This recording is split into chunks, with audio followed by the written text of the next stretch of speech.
और मकर तार का खेल कांगड़ा अलल ध्यान दचा के। अब कांगड़ा खेलते हैं ना, जैसे यहाँ एक मोटा बांध दिया, दूसरा मोटा बांध दिया नाड़ा, और कई गांठ ला दें, फिर नो कहेंगे वो देवर खोल लेगा इसने, कांगड़ा खेल रहेंगे ना खुल जा, उपरण के फंड होया करना लंबा चौड़ा सिस्टम। तो परमात्मा कहते हैं अब मकर तार का खेल कांगड़ा, छूट ना जाते हैं, छूट गया वो हार जाएगा।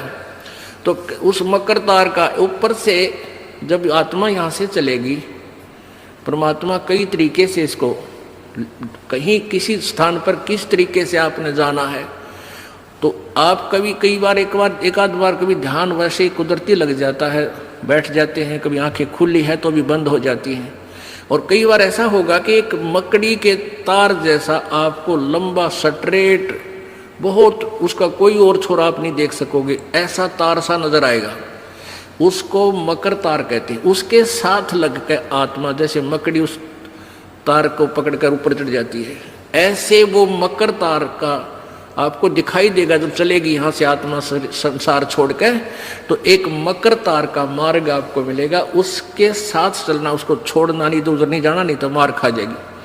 तो ऐसे ही वो कांगड़ा खेलते हैं, जब दोनों और दाव लगा देते हैं, तू खोल गया तो तू हार गया, हारगी, तो ऐसे अपने अपनी जबरदस्ती से उसको पकड़ लेना है उस मकर तार के, उस मकर तार को।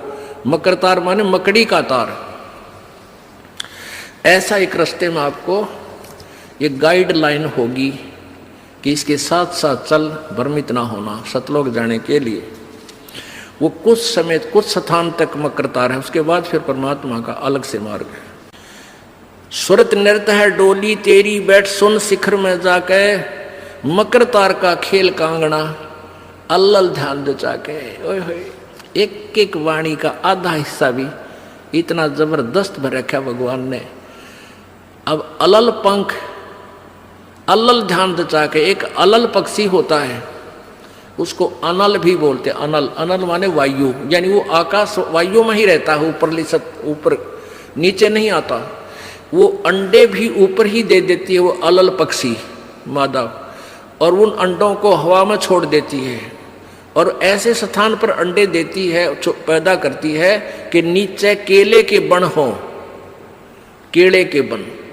तो केले कैसे फंसे रहा कर, केले के बना बनो आपस में बहुत लंबे लंबे बढ़ जाते हैं।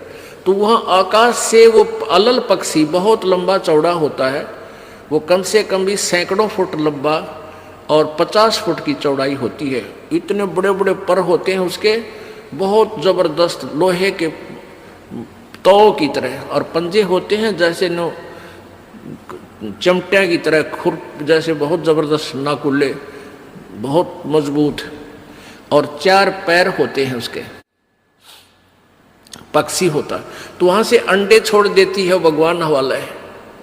अंडे नीचे आते हैं हवा की घर्षण से, वो परवरिश को यानी वो पक जाते हैं, और केले के अच्छे भारा भारा अंडे होते हैं, वो 2-2 दड़ी के, और ऊपर तो 1-1 दड़ी के, 5-5 किलो के, और ऊपर तो आते ही वो केलों के पत्तों पर आकर गिरते हैं।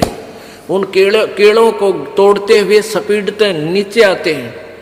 तो केलों पर गिरने से, उन केले पर गिरने से, उन पेड़ों पर, तो उसकी स्पीड कम हो जाती है, और तो केले को तोड़ता हुआ वो आसानी से आकर नीचे पड़ता है, और पड़ के फूट जाता है, उसमें से बच्चा निकल जाता है।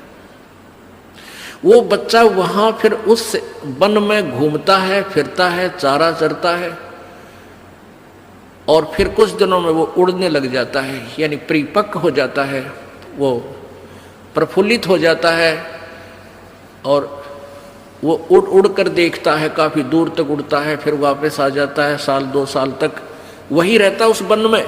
उन पक्षियों के साथ भी घूमता है, अपने मित्रों के साथ जो दूसरे पक्षी होते हैं, अन्य जीव जंतुओं के साथ भी घूमता है, लेकिन उनमें उसकी मित्रता नहीं रहती है, क्योंकि उसको पता होता है कि मेरे माता पिता ऊपर हैं, यहाँ नहीं है।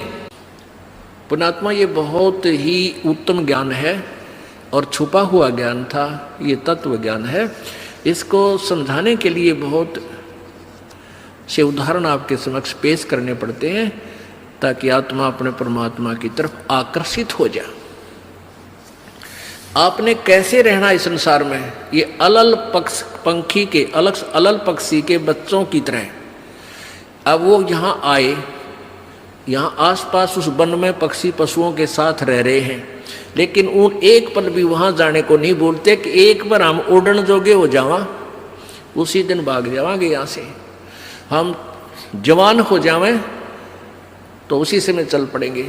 तो जब वो युवा हो जाते हैं और खूब उड़ने योग्य हो जाते हैं, तो चलते समय कहते हैं 5 हाथियों को वो पक्षी अलल पक्षी ऐसे लटका, क्योंकि उन केड़ों के वन में हाथी के भी झुंड के झुंड होते हैं, वहाँ होते थे पहले समय में, तब बने ना रहे, तो वहाँ झुंड के झुंड हाथी होते हैं, नो एक दूसरे के सट के चला कर सैकड़ों की संख्या में, कई झुंड है।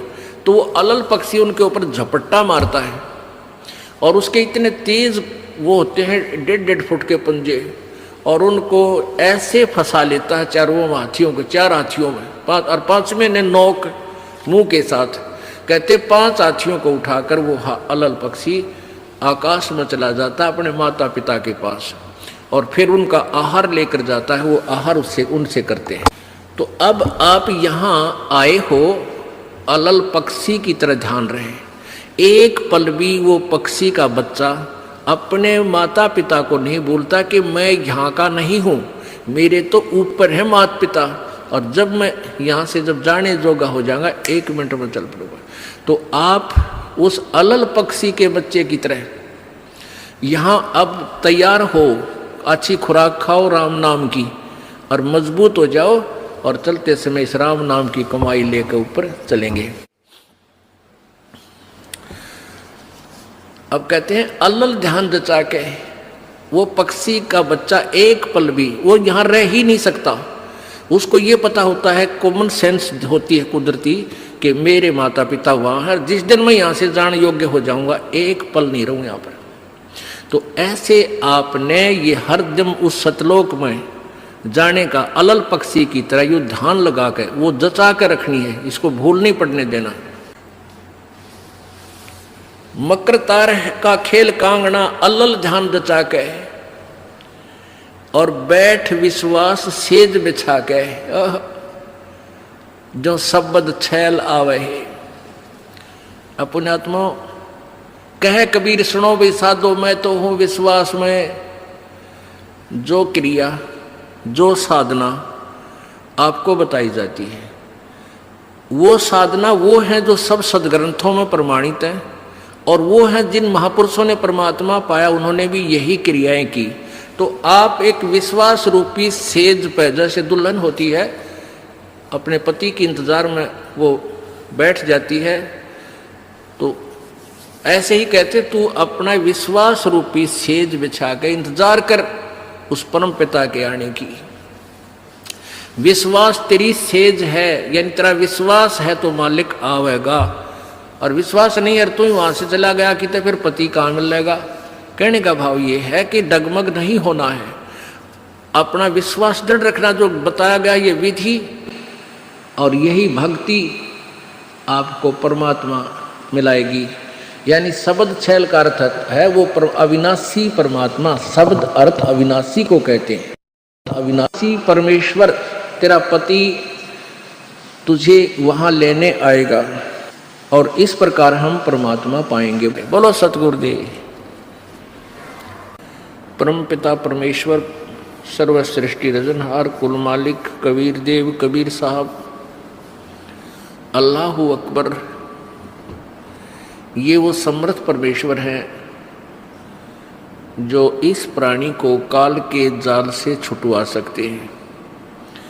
ये वो समर्थ परमेश्वर हैं भाई जो गुरु बचन पे डट गे रकट गे फंद 84 के, कट गे फंद 84 के, रकट गे फंद 84 के। भाई जो गुरु बचन पे डट गे रकट गे फंद 84 के। वस्तु मिली ठोर की ठोर मिट गी मन पापी की दो।